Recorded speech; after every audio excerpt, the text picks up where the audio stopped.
जहां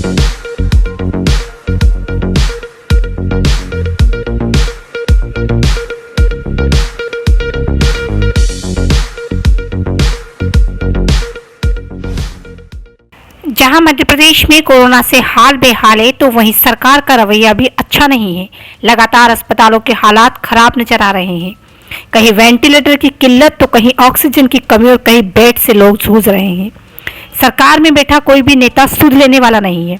कोरोना के नाम पर लाखों रुपए ठगने वाले अस्पतालों में भी मौत का आंकड़ा लगातार बढ़ता हुआ दिख रहा है। इन तमाम हालातों पर चर्चा करने के लिए हमारे साथ आज फोन लाइन पर मौजूद है भाजपा के पूर्व विधायक ध्रुव नारायण सिंह, और साथ ही हमारे साथ मौजूद है कांग्रेस में धार जिले से विधायक प्रताप गिरेवाल जी, और साथ ही हमारे साथ मौजूद है भाजपा से मनोज चौधरी, देवास जिले से विधायक। इसी के साथ हमारे साथ मौजूद है रुचि गुप्ता, ग्वालियर से महिला कांग्रेस जिला अध्यक्ष, और हमारे साथ मौजूद है ग्लोबल इंडिया टीवी के स्टेज हेड अमर वर्मा जी, और साथ ही हमारे साथ भोपाल से विशेष संवाददाता राजू प्रजापति जी भी। मेरा पहला सवाल ध्रुव नारायण जी से, जो भाजपा में पूर्व विधायक के रूप में काम कर चुके हैं। सर, आपने हाल ही में ट्विटर पर एक ट्वीट किया था, अस्पताल की बिगड़ी व्यवस्थाओं को बताया। इस पर सर आप क्या कहेंगे? जो मैंने ट्वीट किया है मैं उस पर कायम हूँ कि अस्पताल में जो मरीज इलाज के लिए जा रहे हैं उनकी फीस पे होनी चाहिए, दवाइयों की कीमत पे होनी चाहिए जी। जिस तरीके से अस्पताल के अंदर लाखों रुपए के बिल दिए जा रहे हैं, उनका जस्टिफिकेशन होना चाहिए कि 4-4, 5-5 लाख रुपए के बिल किस बात के दिए जा रहे हैं जी। उनका जस्टिफिकेशन होना चाहिए। मैंने मुख्यमंत्री जी से मांग की है कि इसके बारे में एक रेगुलेशन बनाया जाए जी। सभी अस्पतालों को गाइडलाइन में लेके इलाज की कीमत, डॉक्टरों की फीस, दवाइयों की कीमत निर्धारित होना चाहिए, और इस कीमत के बाद अगर इलाज का खर्चा जाता है जी, तो सरकार को वहन करना चाहिए वो खर्चा। ये मैंने मांग की है, एक बार नहीं 2 बार की है, और मैं उस बात पे कायम हूँ। सर, ये मांग लगातार कई विधायक उठा रहे हैं, लेकिन बीजेपी की सरकार में किसी भी प्रकार का कोई ऐसा हमको नजर नहीं आ रहा है कि वो इस मांग को स्वीकार करते हुए नजर आ रहे हैं, क्योंकि लगातार ये बात होती है। इस पर आप क्या कहेंगे? देखिए, हमारा काम है जनता की आवाज को सरकार तक पहुंचा देना, चाहे बीजेपी का कोई हो या कांग्रेस का हो कोई। जी। हमारा फर्ज जनता की तरफ पहले है, तो हमने उस फर्ज की अदायगी के तहत ये बात कही है सुप्रीम उसको।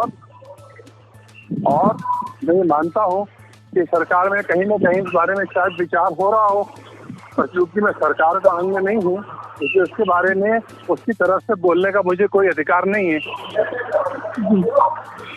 मेरा अगला सवाल प्रताप गिरेवाल जी से है, जो धार जिले से वर्तमान में विधायक हैं कांग्रेस से।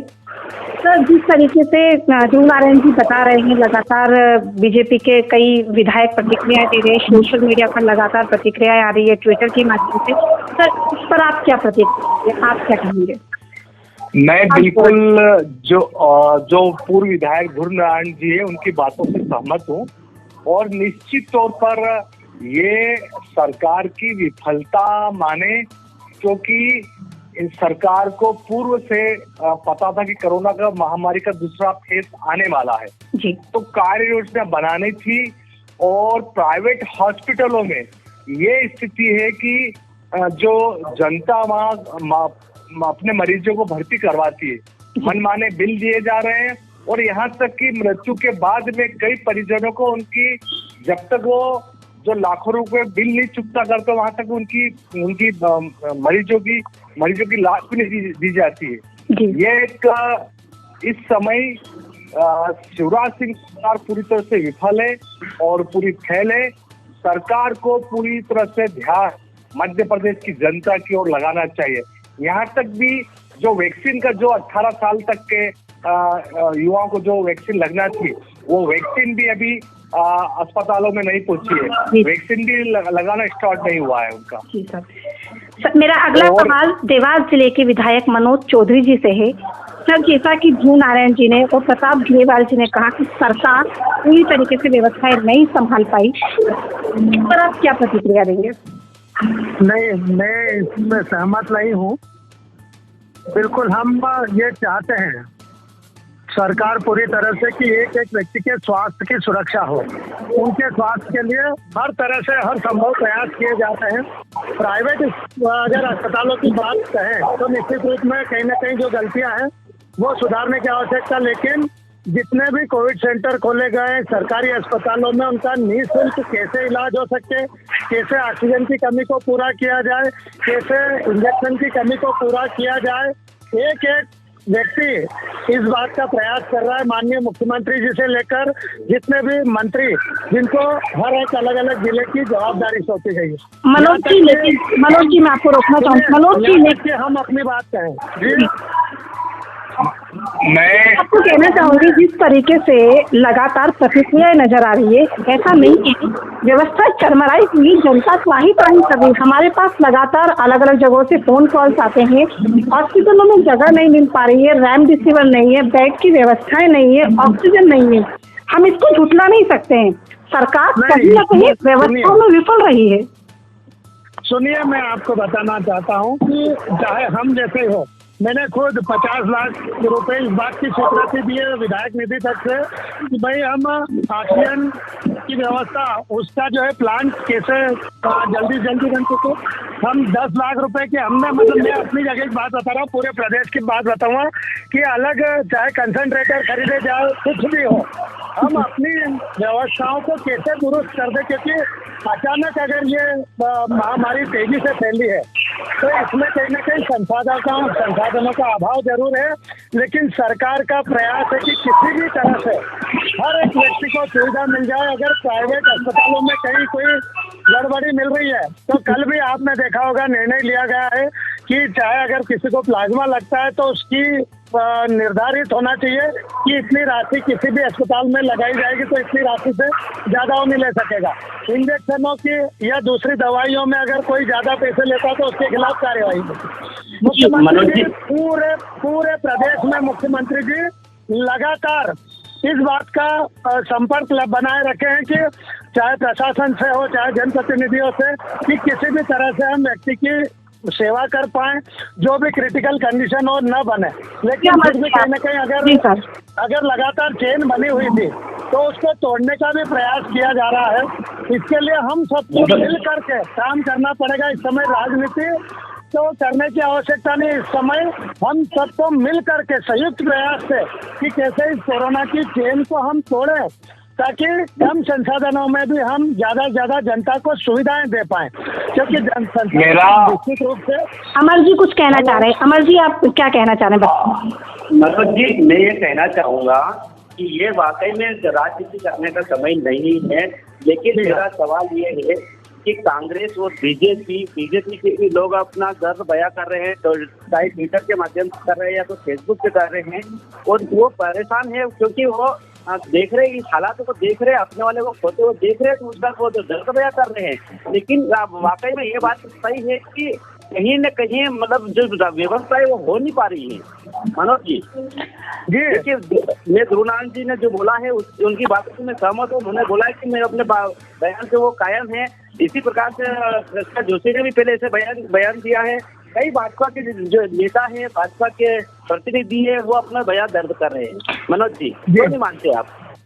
नहीं, हम देखिए जनता के प्रति सबसे पहले हम जनता के लिए हैं, लेकिन क्या आप ये नहीं मानोगे कि मध्य प्रदेश में सरकार ने चाहे ऑक्सीजन की जरूरत पड़ी तो चाहे एयरलिफ्ट के माध्यम से लाना पड़ी तो वो लाया, चाहे हमारे गरीबों को 3 महीने का राशन दिया कि आप कैसे भी इस चेन को तोड़ें, आप घर में रहें, सुरक्षित रहें, कोई बात हो तो हम उसके प्रयास कर रहे हैं।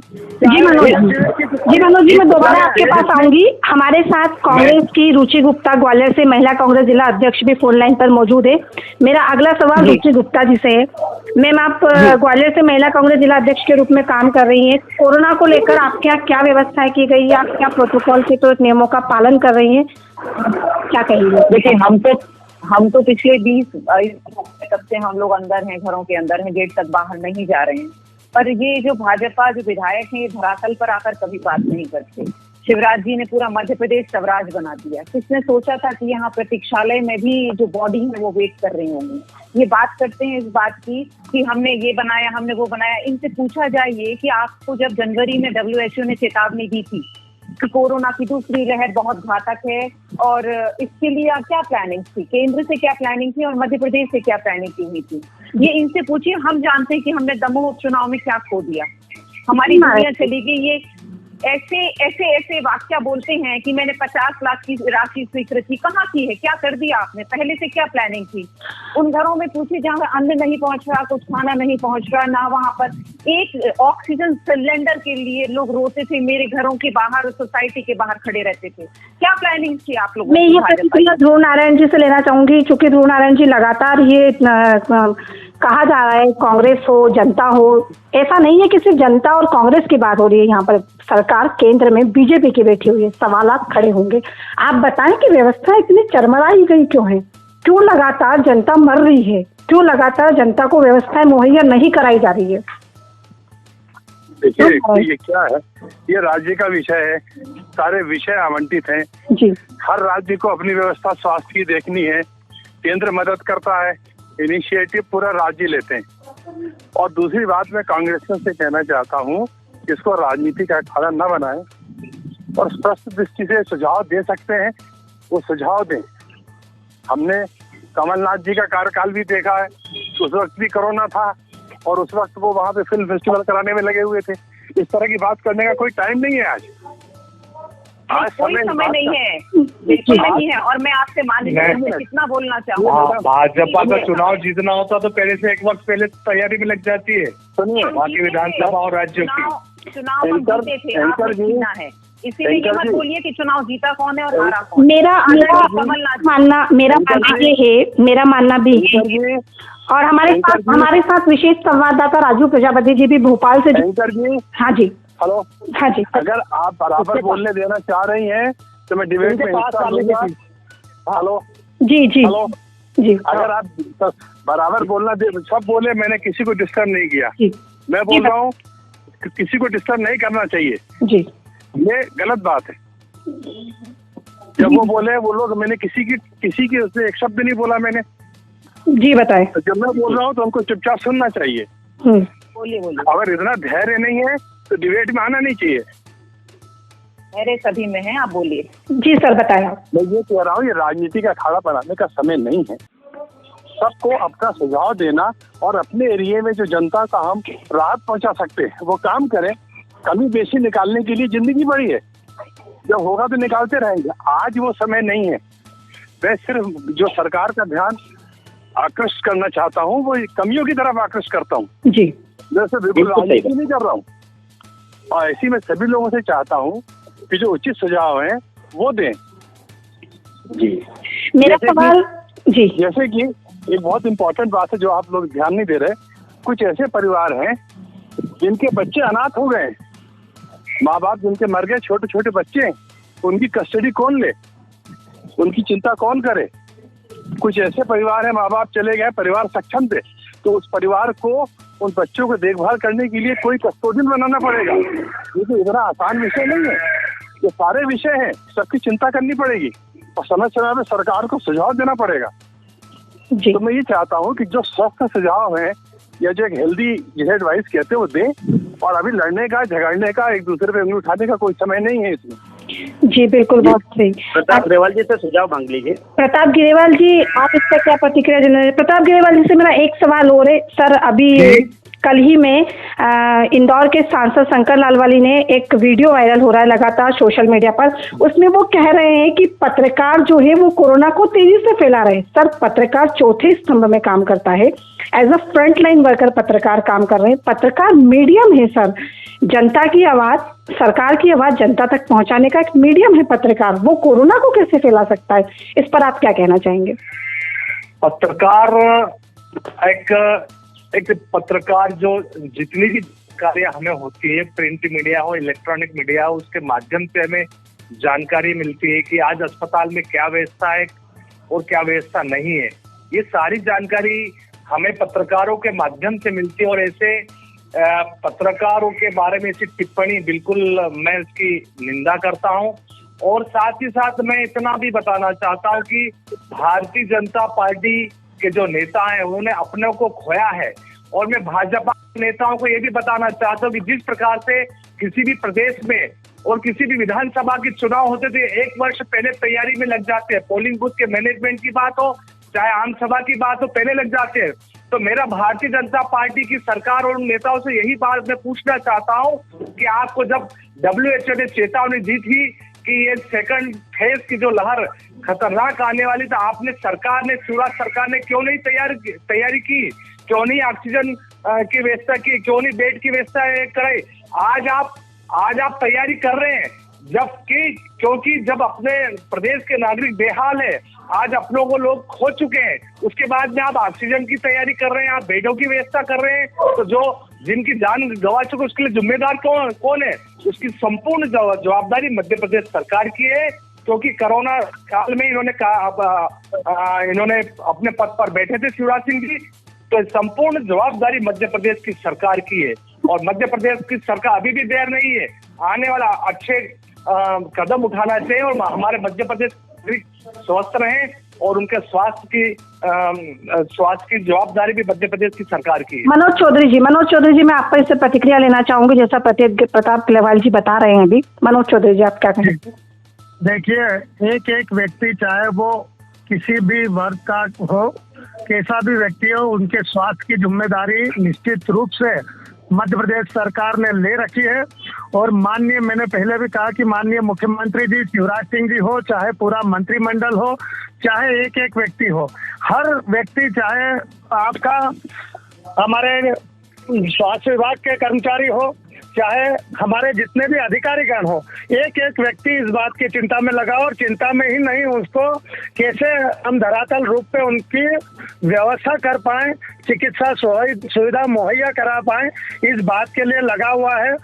मैं तो ये जितने भी यहाँ पर नेतागण हैं, जितने भी जनप्रतिनिधिगण हैं, आप सबसे अनुरोध करता हूँ कि अपने अच्छे सुझाव दें और साथ में उन लोगों की सेवा के लिए हम क्या कर सकते हैं अच्छा से अच्छा, ये बात बताएं। आज राजनीति न करें। एक व्यक्ति अगर नहीं लगा होता तो अभी स्थिति कुछ तो भी और होती, लेकिन उसको जिस तरह से संभाल के रखा है माननीय मुख्यमंत्री जी और पूरी टीम ने, वो निश्चित रूप से हम उनकी प्रशंसा भी करें। चाहे वो स्वास्थ्य विभाग के कर्मचारी हो जो कई घंटों तक काम कर रहे हैं और हम देख रहे हैं, चाहे भाई हमारे मीडिया के भी जितने साथी हैं, मैं तो ये कहूँगा कि मीडिया के साथियों ने यहाँ तक कि कोई कमी रहती है तो उसको कैसे दूर करे, कैसे वो माध्यम बने, उनकी भी प्रशंसा करता हूँ। और इसके अलावा भी हमसे जो बन सकेगा वो हमारा करने का प्रयास है और निश्चित रूप से इस पर हम सबको मिलकर ही इस जंग को जीतना है। इसलिए आप सबसे अनुरोध है कि आप इसमें मीन मेघ ना निकाले, जीवन भर पड़ा है। इस समय एक व्यक्ति की स्वास्थ्य की कैसे सुरक्षा हो, इस बात का ध्यान रख करके हम मिल करके काम करें। जी, राजू प्रजापति टेस्ट किट नहीं है, एक जांच कराने 3 से 4 दिन लग जाते हैं जब तक इन्फेक्शन होता है बॉडी में। देखिए, टेस्ट किट तो एक जगह अगर जहाँ पर नहीं है तो निश्चित रूप से संबंधित SDM कलेक्टर जो भी जिस स्तर की जो जगह है वहाँ आप अपना जानकारी जरूर दें। इसके अलावा अगर थोड़े बहुत भी किसी को लक्षण दिखते हैं तो आपने देखा होगा कि पूरे जिले स्तर पर वहाँ पर जितने भी चाहे बड़े अस्पताल हो या दूसरे अस्पताल, सरकारी अस्पताल से संबंधित अगर जांच होती है तो उनकी फोन लगाकर जानकारी लेकर उनको एक किट दिया जा रहा है। सुनिए तो सही। पर उसके अलावा भी अगर थोड़े सिम्टम्स अगर बढ़ते हैं तो उनको निश्चित रूप से हॉस्पिटलाइज किए जाने की सलाह दी जाती है। अगर उन किट से अगर उनको कोई लाभ नहीं मिलता तो हम आगे कहीं ना कहीं उनका प्रयास करें कि उनको दूसरी चिकित्सा उपलब्ध कराएं। लेकिन एक व्यक्ति अगर अच्छा स्वास्थ्य, जो हमारी चाहे बहनें जो वहाँ पे हमारे ये जो स्थानीय स्तर की अगर होती है छोटी टीम, वो भी जाकर के फीवर चेक कर रही है, उनको सलाह दे रहे हैं। हमको सबसे पहले तो आगे आकर ये करना पड़ेगा सबसे पहले कि कैसे भी व्यक्ति ये चेन टूटे, और चेन तोड़ने के लिए हम सबको अपील करना पड़ेगी लोगों से कि कुछ समय जरूर परेशानी का सामना करना पड़ेगा, लेकिन अति आवश्यक काम आने पर ही हम बाहर निकले।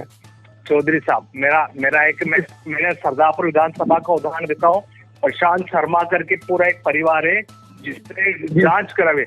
आज 15 दिन से उनकी जांच रिपोर्ट नहीं आई है। सर, टेस्ट तो का कितना उनका- एक बात भाई साहब, इस बारे में मेरा थोड़ा सा, जो मैं रात दिन इसके बीच में रहता हूँ, जी, अभी जी, जो है जी। जांच कराने की संख्या एकदम ज्यादा बढ़ी है। 15 दिन का अगर कह रहे नहीं, तो अभी क्या होता है कि जिन लोगों की रिपोर्ट पॉजिटिव आती है उनको ही रिपोर्ट दी जाती है, उनको फोन पे भी जानकारी दे दी जाती है। अगर नेगेटिव आई तो उनको पहले ये बात की सूचना या तो स्वास्थ्य अधिकारियों ने दी होगी कि भैया नेगेटिव आने पर आपको आपकी रिपोर्ट नहीं भी आएगी तो चलेगा, लेकिन जिनकी पॉजिटिव आती है उनकी तुरंत तत्काल उनको मैसेज दिया जाता है। अरे साहब, सिटी उसकी सिटी स्कैन के बाद में उनका ट्रीटमेंट चालू हो गया, लेकिन आपकी सरकार ने जो टेस्ट कराया था उसकी रिपोर्ट आज तक नहीं आई अभी तक। परिवार परेशान है। सिटी स्कैन रिपोर्ट उसका ट्रीटमेंट चल रहा है उसका। सीटी स्कैन में क्या आ रहा है? मैं हमारे तमाम मेहमानों से कहना चाहूंगी कि मैं हमारे तमाम मेहमानों से कहना चाहूंगी, हमारे साथ हमारे भोपाल से विशेष संवाददाता राजू प्रजापति जी भी फोन लाइन पर मौजूद है। राजू प्रजापति जी, आपने ये सब सुना, आप इस पर क्या कहेंगे? भोपाल के हालात लगातार खराब होते हैं, भोपाल की नहीं पूरे मध्य प्रदेश के हालात लगातार खराब है, व्यवस्थाएं चरमराई हुई है, जैसा कि प्रताप गिरेवाल जी ने भी बताया और रुचि गुप्ता मैडम ने भी बताया। आप इस पर राजू जी, आपकी क्या प्रतिक्रिया, क्या कहेंगे? देखिए मेघा जी, मैं सबसे पहले ये बताना चाहूंगा कि भोपाल की सहित मध्य प्रदेश के भी हालात बहुत ज्यादा गंभीर हैं। यहाँ तक कि लगातार मैं कवरेज करता चला आ रहा हूँ, जी, सड़कों पे घूम रहा हूँ, मैं शमशान घाटों के अंदर जा रहा हूँ, हॉस्पिटलों के अंदर जा रहा हूँ। मैंने जो स्थिति वहाँ की देखी है वो स्थिति इतनी भयावह है कि आप बता नहीं सकते। सरकारी हॉस्पिटलों की स्थिति बहुत खराब है। रेमडेसिविर इंजेक्शन डॉक्टर्स क्यों लिख रहे हैं? डॉक्टर को डायरेक्ट ये लिखना चाहिए ना कि आप जिस जगह अवेलेबल हो, कलेक्टर साहब हैं तो कलेक्टर साहब उनको वहाँ पहुँचते हैं। और जब यहाँ पे एक आदेश कर दिया गया है कि रेड क्रॉस के अंदर जाके आप अमाउंट जमा करिए, इसका तो आपको रेमडेसिविर इंजेक्शन मिलेगा, तो डॉक्टर खुद को नहीं अवेलेबल करवा देते वहीं पर, तो इससे कालाबाजारी भी बचेगी। पहली मेरी ये सलाह है। तो दूसरा सवाल ये है कि जब ये बता रहे हैं कि 3 महीने का राशन बांट दिया गया है, माननीय विधायक जी भी बता रहे थे, तो 3 महीने का राशन कहीं नहीं बट रहा है। अप्रैल, मई और जून ये बताया गया, जो जिनका अप्रैल को बच चुका है तो वो अप्रैल भी इसी में इंक्लूड है। तो लोगों को 1 माह का पहले मिल चुका है राशन और दूसरे माह का ये है, और अब तीसरा माह आएगा तो इसको मिला के 2 महीने का राशन मिल रहा है। ये जैसा कि अभी माननीय महोदय जी विधायक जी ने बताया था। तो ये हम लोग फील्ड पे घूम रहे हैं, हम लोग कोई हवाई बातें नहीं कर रहे हैं। ये सामने जाके लोगों से चर्चा करके, लोगों से मिलके, उनकी तकलीफें सुन के ये सब सारी चीजें निकाल के लेके आते हैं हम। ध्रुव नारायण, ये स्थिति है मेघा जी। भाजपा से ध्रुव नारायण जी से मेरा सवाल है सर, बहुत सारे लोग सोशल मीडिया पर विधायक की बात करें, सांसद की बात करें या पार्षद की बात करें, सोशल मीडिया पर लगातार अपने एक पेज पे एक नंबर डालते हैं, उसमें लिखा है रेमडेसिविर इंजेक्शन के लिए इस नंबर पर संपर्क करें। सर, कभी की बोली जनता जब इस नंबर पर फोन लगाती है तो लगातार वो नंबर नहीं नजर आ रहा है। इसको मैं क्या समझूं? इसको मैं ये कहूँ कि वो सिर्फ अपनी पॉपुलरिटी के लिए ये सब करते हैं या वाकई उनको प्रदेश की चिंता है? हेलो ध्रुव नारायण जी, हेलो ध्रुव नारायण जी हमारे साथ फोन लाइन पर मौजूद है।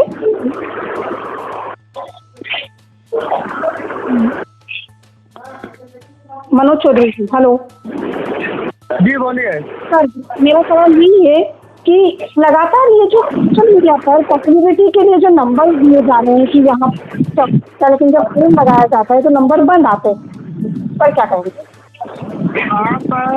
आपने किसका नंबर देखिए, अब किसने इस तरह का मैसेज कर दिया ये तो नहीं पता, पर हाँ, हम अपनी बात करें तो जितना हो सकता है हमसे रिलेटेड वो एक व्यक्ति की वो सेवा है अपनी लगातार जारी है। कोई ये नहीं कहेगा आपको कि आपका फोन नहीं उठाया था। देखिए मनोज जी, मेरा सवाल है मनोज जी कि मैंने भी देखा, मैंने पूरे मध्य प्रदेश से कई जगह से मुझे भी फोन आते हैं, ये अधिकारी, प्रशासनिक अधिकारी ये फोन अटेंड कर रहे हैं। ऐसे में बेचारे लोग परेशान हो रहे हैं, जो दुखी है, जो अपना दर्द लेके इधर उधर घूम रहे हैं। हमारे पास भी फोन आता है कि बोले हमारा फोन नहीं उठा रहे, और वाकई में जब हम भी कॉल करते हैं तो हमारे भी फोन अटेंड नहीं किया जाता। इससे आपकी सरकार क्या एक्शन लेने वाली है? नहीं, अगर जो फोन नहीं उठाते हैं, सबसे पहले तो अगर फोन नहीं उठा पाते हैं तो आप एक मैसेज भी अपना उनको टेक्स्ट मैसेज ही डाल दें, चाहे व्हाट्सएप नहीं हो, पर उनको टेक्स्ट मैसेज मिले, फिर उसको वापस या तो घंटे आधे घंटे में अपन कॉल करके इस बात में लगातार सकते हैं। नहीं, ये एक महत्वपूर्ण बात है। सुनिए, अगर इस तरह से नहीं उठाते हैं, अरे मनोज जी, मनोज जी रिप्लाई नहीं मिलता है तो निश्चित रूप से बड़े अधिकारियों के मैं इस संबंध में मैं भी माननीय मुख्यमंत्री जी को, माननीय मंत्री द्वय को इस बात से अवगत कराऊंगा। पर होता क्या है कि अभी संपूर्ण अगर जवाबदारी उनकी है, कहीं वीसी हो या कोई मीटिंग हो और किसी ने नहीं उठा पाया तो उसको हम गलती नहीं मान सकते, लेकिन अगर लगातार नहीं उठाते तो निश्चित रूप से आप बिल्कुल लगातार नहीं उठाते। राजू जी आप क्या बताएंगे इसमें? आप भी तो कॉल करते हैं ना। अरे सर मैं बता रहा हूँ, मैंने तो एसीएस सर सुलेमान जी को डायरेक्ट फोन लगाए कई बार, लेकिन उन्होंने कॉल अटेंड नहीं करे हैं। नहीं, आप इसके साथ साथ मैसेज भी डाल दें अगर फिर भी आपका। सर जब फोन अटेंड नहीं हो रहा है तो मैं, अरे जो व्यक्ति गांव में रहता है, किसी जगह पे रहता है, जिसे पढ़ना लिखना नहीं आता, वो मैसेज क्या करेगा सर? वो तो फोन ही लगाएगा ना, किसी को सरपंच को लगाएगा या किसी जनपद को लगाएगा। कलेक्टर साहब के नंबर तो रहते भी नहीं है, वो तो छोटे जगह की बात जाए तो ठीक है। धार जिले में दिलावरा में आज ही मतलब जो डॉक्टर जो प्रभारी कोविड सेंटर के बना है वो ठीक से राउंड पे नहीं जा रहे हैं, मरीजों की देखभाल नहीं कर रहे हैं, कंपाउंडर और एनएम के भरोसे कोविड सेंटर चल रहे हैं। आज ही के अखबार में धार के इसमें उठा करके देखिए। आज मैं यहाँ एक सजेशन देना चाहूंगी। एक बात है, जैसे ग्वालियर जिले की अगर मैं बात करूं, विधायक जी, माननीय विधायक जी भाजपा से जो है मनोज जी, इसमें 3 विधानसभाएं आती हैं। तो जब एक कलेक्टर पे इतना लोड इतने सारे कॉल्स आते हैं, वो फोन नहीं उठाते हैं। जो अधिकृत जानकारी कलेक्ट्रेट से दी गई वो लोग भी फोन नहीं उठाते हैं। तो जब सरकार आपकी और आप ये इस प्रकार से कर सकते थे कि विधानसभा या पर कलेक्टर किसी को नियुक्त करके और एक प्रॉपर एक सिस्टम बनाते जिसमें कि हम लोग ब्लॉक लेवल तक और फिर थोड़ा सा आगे बढ़कर और अपनी जानकारी ले पाते। जैसे मंत्रियों को, मैं थोड़ा सा मेरी बात हो जाने दीजिए, मंत्रियों को बांटने का प्रावधान क्यों दिया गया कि मंत्रियों ने बांटे रेमडेसिविर और मंत्रियों के एक मंत्री के पास, एक पूर्व विधायक के पास ऑक्सीजन की सप्लाई दे दी गई भाजपा के, एक मंत्री जी के पास रेमडेसिविर की सप्लाई दे दी गई। क्या प्रशासन इस चीज में सक्षम नहीं था कि वो बांट सकते इस चीज को?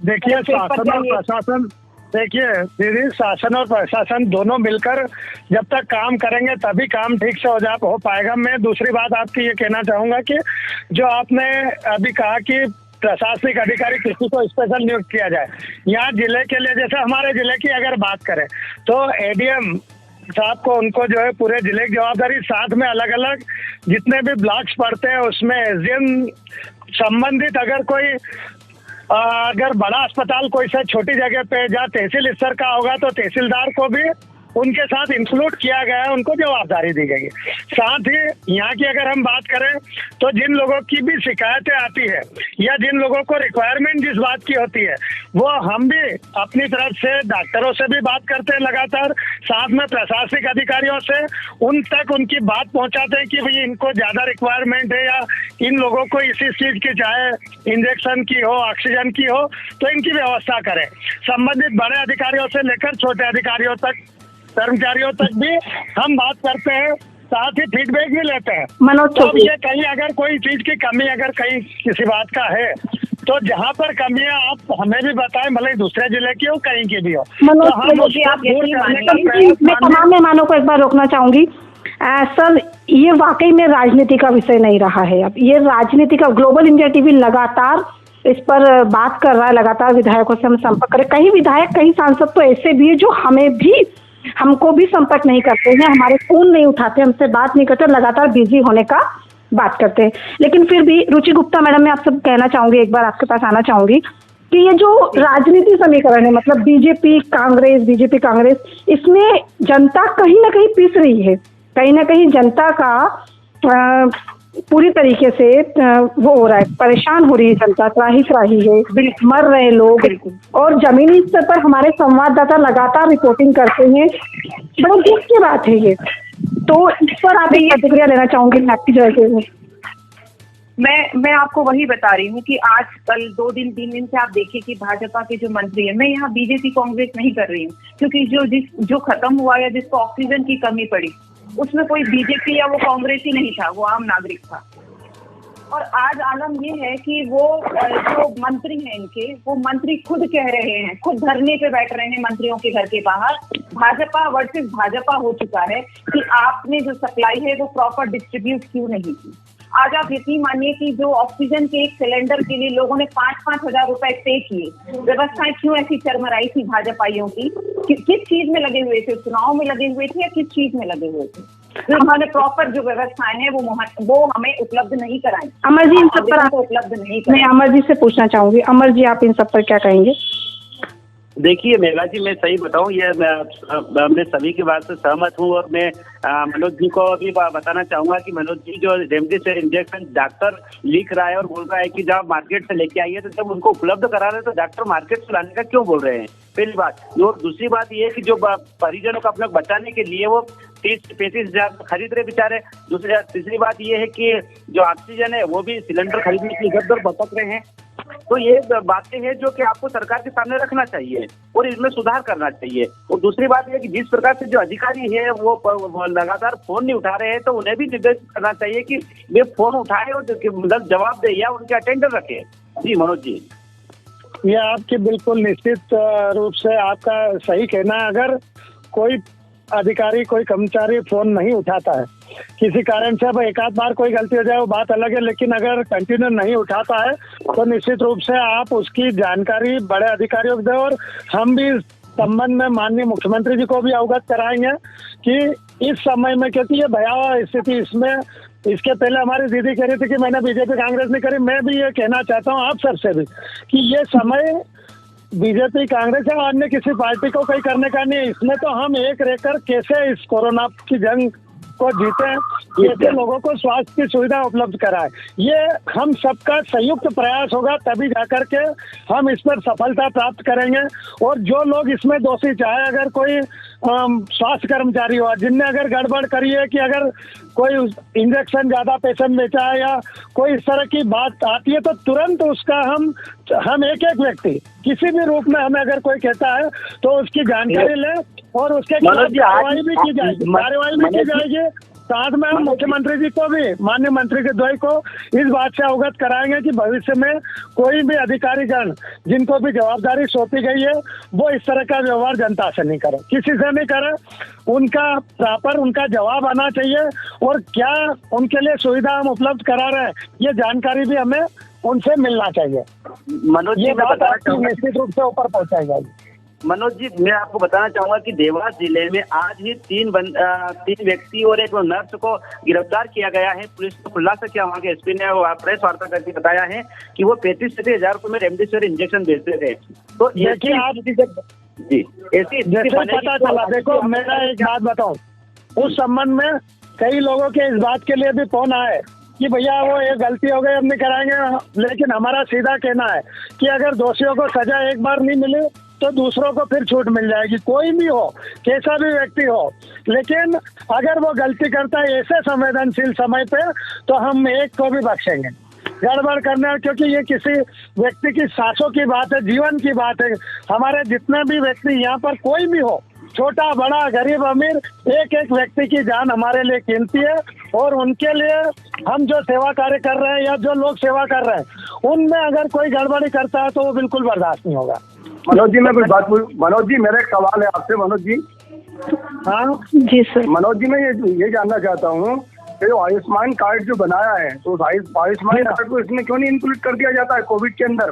आयुष्मान कार्ड आएगी नहीं। देखिए आयुष्मान कार्ड की बात में जो कार्ड धारक है उनको तो निःशुल्क इलाज होना चाहिए ना प्राइवेट हॉस्पिटलों में। निःशुल्क? आप मेरी एक बात समझ नहीं रहे हैं। आपको ये किसने कह दिया कि कोरोना के नाम पे गवर्नमेंट हॉस्पिटल में पैसे लिए जा रहे हैं? ये बताएं।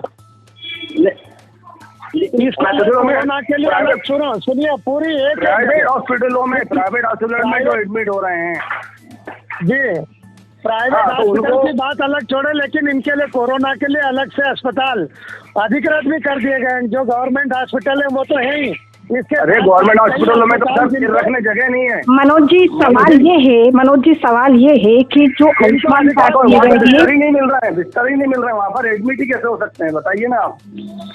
नहीं भोपाल के अंदर तो मैं बताया जेपी हॉस्पिटल है और अमेठी हॉस्पिटल है और अमेठी हॉस्पिटल में तो सबसे पहले जब रेमडेसिविर इंजेक्शन आया तो उसके ठीक दूसरे दिन रात में देर रात में 850 इंजेक्शन तो चोरी हो गए थे, जिसका खुलासा क्राइम ब्रांच ने करा था 2 दिन के बाद। अब ये बताओ भाई साहब, आप भी हो, अगर चोरी करने वाले हर एक व्यक्ति को तो 5 उंगली बराबर नहीं है। लेकिन चोरी करने वाले के मन में हम नहीं उतर सकते। ऐसी स्थिति में भी अगर कोई चोरी करता है तो यहाँ नीचे वाला ठीक है, ऊपर वाला उसको माफ नहीं करे।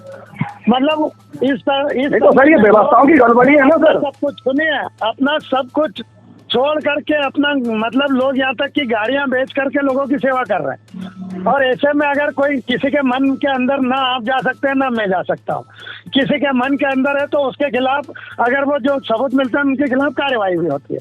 नहीं तो मतलब कि ये स्थिति क्यों बन रही है कि जो खुद जिनकी सरकार है वे खुद ट्वीट कर रहे हैं और वो स्वयं ही धरना प्रदर्शन की बात कर रहे हैं। जैसे रामेश्वर शर्मा जी ने कलेक्टर को लेटर लिखा और उन्होंने कहा कि अगर 10 तारीख तक अगर संत हरदाराम के अंदर जो हॉस्पिटल है वो अगर कंप्लीट नहीं हुआ तो मैं 11 तारीख को धरने में बैठ जाऊंगा, जरूरत पड़ी तो मैं अगर सुनिए ऐसी स्थिति क्यों हो रही है? इतने वरिष्ठ विधायक भारतीय जनता पार्टी के हो, निश्चित रूप से कदम उठाना पड़ेगा। हमारे बड़े भाई है, सुनिए, वो आम जनता के लिए लिखा ना, उनका ये कहना है कि कहीं ऐसा ना हो कि लॉकडाउन के नाम पर कोई ठेकेदार लेट लतीफी करे, जनता को कैसे भी इसकी सुविधा तत्काल मिल जाए, कैसे भी बिस्तर की व्यवस्था हो जाए, कैसे अस्पताल की व्यवस्था हो जाए। इसलिए प्रशासनिक अधिकारियों को जानकारी दी जाती है, उनसे बोला जाता है कि भाई इसको तत्काल आप काम कराओ। अरे तो जब आप ही की सरकार है तो सर उनको धरना प्रदर्शन करने तमाम मेहमानों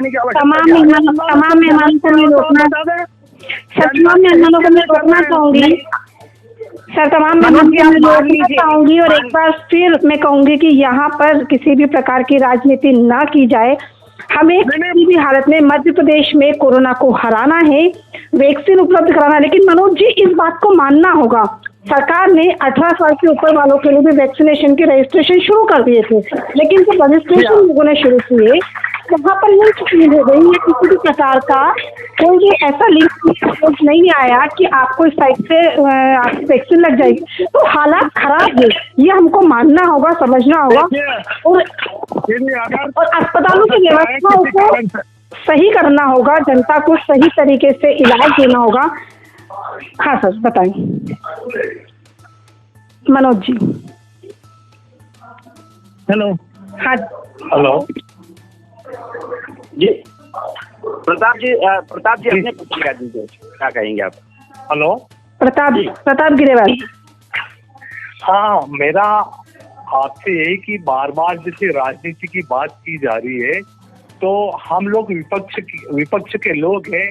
अगर सरकार द्वारा कोई अव्यवस्था होती है तो सवाल खड़ा करना हमारा धर्म होता है। दूसरी बात मैं मनोज जी से पूछना चाहूंगा कि भारतीय जनता पार्टी के रामेश्वर शर्मा जी नहीं, ऐसे अनेक नेता हैं जो सरकार के ऊपर सवाल खड़ा कर रहे हैं, अव्यवस्था को लेकर के, बिस्तर को लेकर के, रेमडेसिविर को लेकर के, ऑक्सीजन को लेकर के, प्राइवेट अस्पतालों में जो बिल बढ़े हुए हैं उसकी बात को लेकर के सवाल खड़े कर रहे हैं। इसका मतलब ये है कि पहले अपने भारतीय जनता पार्टी के जो नेता है उन्होंने अपने को खोया है और उनका दर्द छलक रहा है और वही अपनी सरकार से प्रताप गिरेवाल जी और रुचि खड़े कर रहे हैं। सर, मैं पूरी तरह सहमत हूँ मनोज चौधरी जी, लेकिन लगातार केंद्र में भी आपकी सरकार, स्टेट में भी आपकी सरकार है। शिवराज सिंह चौहान लगातार कह रहे थे कि हमने अस्पतालों की व्यवस्थाएं बहुत दुरुस्त कर दी, पर लेकिन ऐसी महामारी में तो समझ में आएगा ना कि व्यवस्थाएं कैसी की गई है। क्या पहले से पता नहीं था कि सेकेंड वेव इतनी खतरनाक है?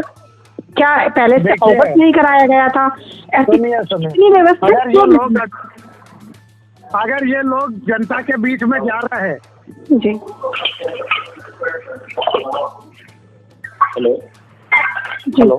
हेलो जी मनोज जी बोलिए। अरे ये लोग अगर विधायक या मंत्री अगर वहाँ जाते हैं अस्पतालों में, लोगों से मिलते हैं, उनका दर्द सुनते हैं और अगर उनकी बात को प्रशासनिक अधिकारियों से कहकर अगर दुरुस्त कराने का प्रयास कर रहे हैं तो क्या गलती कर रहे हैं वो? मैंने भी अपने भतीजे को खोया, मेरे अंदर भी दर्द है और अगर मेरे यहाँ भी कोई बात होती है इस तरह की कि उसके पूरा इलाज मिला, लेकिन ऊपर वाले की मर्जी नहीं थी, जो भी हुआ। लेकिन अगर कहीं ना कहीं हम अधिकारियों को इस बात के लिए इंगित करते हैं कि नहीं, ये काम आपको कहीं यहाँ गलत हो रहा है, इसको सुधारा जाए, तो उसको आप मुद्दा बना लेंगे। क्या ये काम रह गया हमारा? क्या हमारे अंदर की संवेदनाएं मर गई है? कि हम उस बात को मुद्दा बना लें। अगर मैं कहता हूँ कि हाँ यहाँ कमी है, इसको आप सुधारो, तो उसको आप मुद्दा बना करके काम शुरू करें। मनोज जी तो क्यों नहीं मानना चाहेंगे कि हम मनोज जी अधिकारी को हटा सकते हैं ना? प्रयास कर रहे हैं कि हम उनकी कैसे सेवा कर पाएं। मनोज जी अगर वो अधिकारी आपकी बात नहीं सुन रहे हैं, मनोज जी एक मिनट मेरी बात सुनिए, अगर वो अधिकारी आपकी बात नहीं सुन रहे तो उसको तत्काल प्रभाव से हटाया जाए ना ऐसे समय में। तो अभी जो अधिकारी अगर काम नहीं कर रहा है, सुनिए, एक बात को हमें ध्यान रखना पड़ेगा कि एक एक व्यक्ति व्यवस्था में लगा है। हम तो ये कहेंगे कि ये लोग कुछ आज की जो सोशल मीडिया है, कहीं ना कहीं सोशल मीडिया में लोग कोई भी रास्ते चलते कोई अगर छोटी सी भी बात हो जाती तो उसको बना करके दूसरे रूप में अगर पेश करेगा, ये उचित नहीं है। अगर सरकार प्रयास नहीं कर रही होती या ये लोग जनता के बीच में नहीं जाते या ये लोग प्रशासन से ये नहीं कहते कि नहीं अस्पताल चालू मत करना, ये कहेंगे क्या? भाई अस्पताल जितनी जल्दी हो मनोज जी अब आप इस बात से उसको दूर करो। मनोज जी इस बात से तो आप अंदाजा लगाइए कि जब जनप्रतिनिधि की अधिकारी नहीं सुन रहे थे, आम आदमी जो गरीब जो हॉस्पिटल में जा रहा है उसकी कौन सुन रहा होगा? जब एक जनप्रतिनिधि नहीं सुन रहा कोई, तो अधिकारी फोन कर रहे हैं, बोल रहे हैं, जनप्रतिनिधि हमारा को तभी तो दर्द हो रहा है, तभी तो वो बोल रहे हैं। हमारा लक्ष्य एक है कि सिर्फ जनप्रतिनिधि नहीं, एक एक जनता की सुने, एक एक जनता की, एक एक व्यक्ति की, एक एक प्रशासनिक अधिकारी सुने। हमारा प्रयास ये है जी बिल्कुल। हम एक दूसरे से लड़के ये नहीं करेंगे। मनोज जी एक बात मैं बोलूंगी, यहाँ प्रशासनिक अधिकारी की बात नहीं कर रहे हैं। यहाँ ग्वालियर जिले में आपके हमारे जो मंत्री हैं, ऊर्जा मंत्री प्रद्युमन जी के बंगले के बाहर आप ही के भाजपा के जिलाध्यक्ष पूर्व धरने पर बैठे थे और उनको आकर फिर मंत्री जी को समझाना पड़ा। उसका कारण क्या था? क्योंकि शासन प्रशासन दोनों की अव्यवस्थाओं को लेकर वो धरने पर उनके बंगले के बाहर बैठे। प्रद्युमन जी ऐसे व्यक्ति है, सुनिए आपने प्रद्युमन जी की बात कही तो मैं उनके बारे में भी कह दूं, क्योंकि मैं यहाँ से बाहर नहीं होना चाहता था, लेकिन अगर उन्हें कहीं ऑक्सीजन की कमी लगी, वो पहुंच गए, जो लोग कहीं एक आध दिन बंद कर रहे थे वो चालू अगर कर दिया तो उनने घुटने टेक के प्रणाम करके उन कर्मचारियों को धन्यवाद भी दिया है कि आप ये काम कर रहे हो, जो जनता की सुरक्षा कर रहे हैं, उनके स्वास्थ्य की रक्षा के लिए अपनी सेवाएं दे रहे हैं। आपने ऑक्सीजन प्लांट चालू किया है तो घुटने टेक के आपने देखा होगा। ऐसे व्यक्ति को के खिलाफ अगर हम कोई बात करेंगे तो मुझे नहीं लगता है कि ये उचित होगा। हमें मिलकर आप ही के जो जय सिंह कुशवाहा जी हैं वो बोल रहे हैं, हम कांग्रेसी या कोई और नहीं बोल रहा है। आपके जय सिंह कुशवाहा जी जो ग्वालियर में भाजपा के माननीय हैं, उन्होंने आपके मंत्री के खिलाफ बोला है। हम लोग तो कुछ चुप हैं, तो बोल ही नहीं रहे। देखिए छोटी मोटी बात आ जाती है, मुझे भी आता है गुस्सा, तो हमें भी आता है, पर ये इस समय गुस्सा करने का समय नहीं है। ये समय है हम सबको मिलकर काम करने का, आरोप प्रत्यारोप नहीं। जहाँ कमियां हैं आप भी बताइए, हम भी बताएं, आप बताइए मैं तमाम काम करना, ये बताइए। तमाम मेहमानों से एक बार फिर आग्रह करना चाहूंगी कि समय की एक सीमा अवधि है और आप सभी भाजपा और कांग्रेस के नेता ने ग्लोबल इंडिया टीवी के साथ एक खास बात की और हमारे मुद्दों को सुना। और मैं फिर एक बार यही ग्लोबल इंडिया मेरा एक अंतिम सवाल है मनोज जी से, जी मेरा ये है कि जिस प्रकार से सत्ता में बैठे लोग ट्वीट कर रहे हैं, मीडिया में आकर के अपन ये बयान दे रहे हैं, ये हमने नहीं बोला उनको जी, तो कहीं न कहीं जो उन्होंने अपने को खोया है। तो मैं तो ये बोलूं कि प्रदेश की जनता का और भारतीय जनता पार्टी के खुद के शिवराज सिंह जी मुख्यमंत्री के प्रति विश्वास जगमगा गया है। और मैं तो आपसे यही अनुरोध करता हूं कि प्रदेश की जनता की बेहतर के लिए बेहतरीन स्वास्थ्य सुविधा की और पूरी हम सब मिल करके ध्यान दें।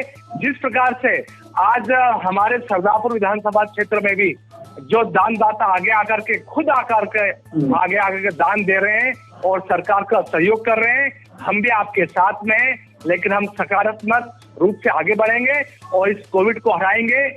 यही मेरा बहुत अच्छी बात है मनोज जी, बहुत धन्यवाद। ये आपकी इस सोच को मैं बहुत धन्यवाद देता हूँ और इसी सोच के साथ अगर हम सब मिलकर काम करेंगे तो निश्चित रूप से सकारात्मक परिणाम निश्चित रूप से आएंगे। और मध्य प्रदेश मैं आपके चैनल से बोलना चाहूंगी, मनोज जी का नंबर आप उपलब्ध कराइए ताकि कोई दिक्कत आए तो जी आप बिल्कुल लिख लीजिए 9329545451। जी रुचि करिए कृपया। जी आप सभी तमाम मेहमानों का रिपीट कर दीजिए मनोज जी नंबर। 93295 93295 45451। 4545। आप ही से मदद लेंगे हम मनोज जी, धन्यवाद। आप जब चाहें बिल्कुल हमेशा तैयार हैं। जी, तमाम और किसानों पर मानव ग्लोबल इंडिया टीवी सेवा का लक्ष्य है आपका भी हमारा, और सब मिलकर काम करें, बस मेरी आपसे यही अनुरोध है। जी जी, मध्य प्रदेश फिर से दुरुस्त हो जाए, एक बार फिर हम कोरोना को हराए। हम ग्लोबल इंडिया टीवी आप सभी मेहमानों को बस यही कहना चाहेगा। तमाम मेहमानों का यहाँ पर जुड़ने के लिए एक बार फिर से बहुत बहुत धन्यवाद।